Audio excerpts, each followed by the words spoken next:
ஸ்ரீ மகாகுருப்யோ நமः. ஹரிஹி ஓம். சதாசிவசமாரம்பாம் சங்கராச்சார்யமத்யமாம் அஸ்மதாச்சார்யபர்யந்தாம் வந்தே குருபரம்பராம். GeM TV நண்பர்களுக்கு எனது வணக்கங்கள்.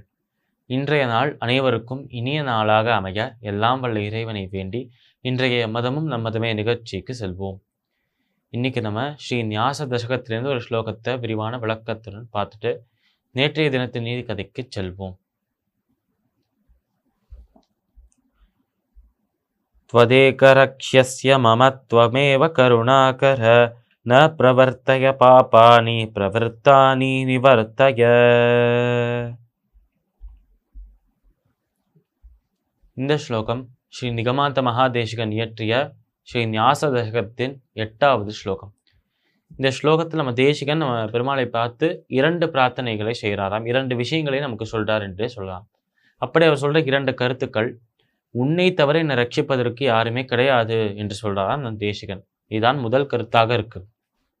அதாவது உன்னை அல்லாது வேற யாராலையுமே, எந்த தெய்வத்தாலையும் எந்த மனிதனாலையும் யாராலையும் என்னை ரட்சிக்க முடியாது, என்னை காக்க முடியாது. என்னை காக்கும் பொறுப்பு, என்னை காக்கும் கடமை, என்னை காக்கும் சக்தி உன்னுடையதாக இருக்கு. என்னை காக்கும் சக்தி உன்னிடம் மட்டும்தான் இருக்கு. இப்படி காக்க வேண்டும் என்று சொல்லிடு. எதிலிருந்து காக்க வேண்டும், எங்கேருந்து உன்னை காக்க வேண்டும் என்று கேட்டால், இந்த சம்சாரம், இந்த ஒரு பவம் என்கிற இந்த சாகரத்தில், இந்த ஒரு வாழ்க்கை, உலக வாழ்க்கை என்கிற சாகரத்திலேருந்து, இந்த ஒரு பவ சாகரத்திலேருந்து நம்மை காக்க வேண்டும், நம்மை மீட்க வேண்டும். இது அந்த இறைவனின் பொறுப்பாக இருக்கிறது. அப்படி அவர் நம்மை அழைத்து கொள்ள வேண்டும் என்றால் நாம் அவரை அழைக்க வேண்டும். நம்ம அவரை அழைத்தால் மட்டுமே அவர் நம்மை அழைத்துக் கொள்வார். ஆனால் அந்த இறைவனை அழைப்பதற்காகவே ஒரு வழியாக, ஒரு விதமான பாதையாக இருப்பதுதான் இந்த சரணாகதி, இந்த பக்தி.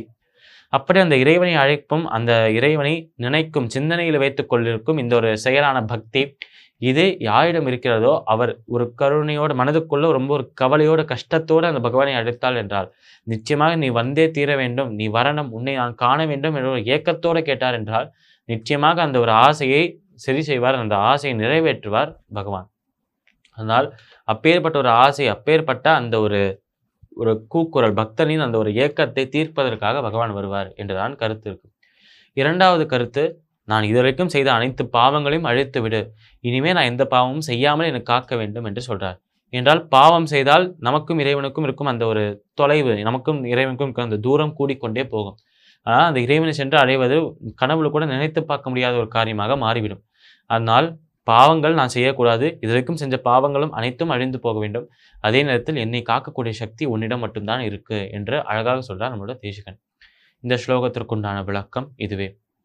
இப்போ நம்ம நேற்றைய தினத்தின் நீதி கதையின் தொடர்ச்சியை காண்போம்.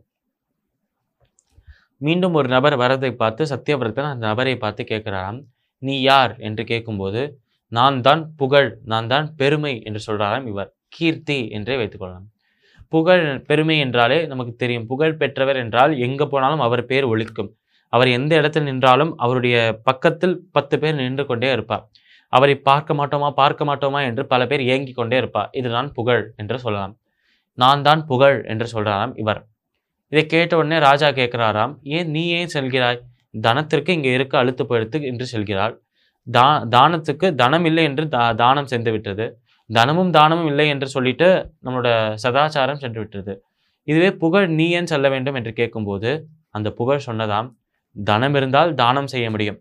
தானம் செய்தால் நம்மளோட தர்மம் காக்கப்படும். தர்மம் காக்கப்பட்டால் மட்டுமே புகழ் கிடைக்கும். அதர்மத்தில் சென்று யாருமே புகழ் சம்பாதிக்க முடியாது.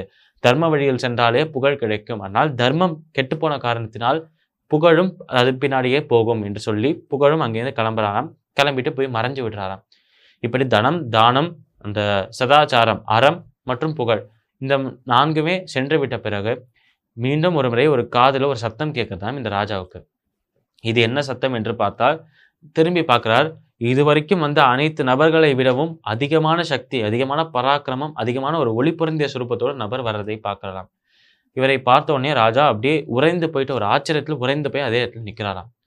கடைசியாக வந்த இந்த நபர் யார்? இந்த கதை மேலும் நகர்றது நாளை தினம் பார்க்கலாம். மீண்டும் நாளை சந்திப்போம். நன்றி, வணக்கம்.